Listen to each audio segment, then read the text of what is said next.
the warmth of the hall, the fire crackles from the stone hearth. A table is set with the lord and lady of the castle and all the lesser nobles of the area.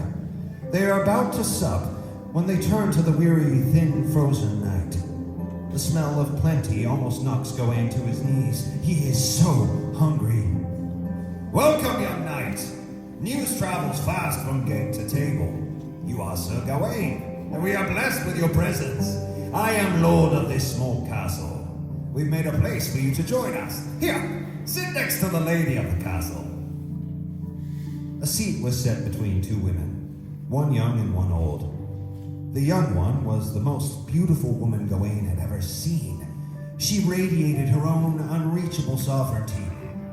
On his left sat her opposite in appearance, a woman so old she was wizened like a centuries-old oak, twisted from a lifetime of storms and summers.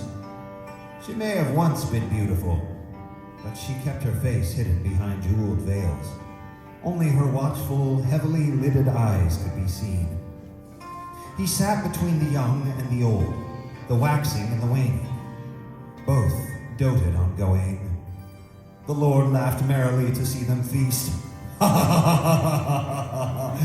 me, Gawain, now that you have eaten and the women have lavished you with attention, what brings you to a humble castle at the edge of the wild, so close to the New Year celebrations?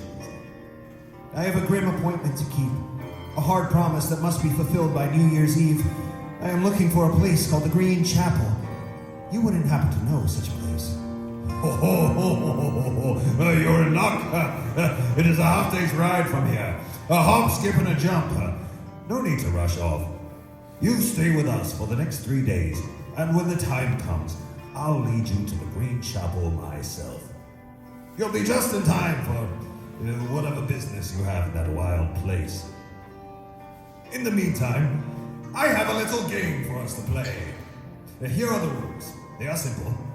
Each day, whatever I gain in my hunt is yours to keep. In exchange, you give me whatever you have gleaned. Says Gawain. Well, that hardly seems a fair trade, but since I am a guest and these are your customs, I accept. With a thunderous laugh, the lord raised a glass.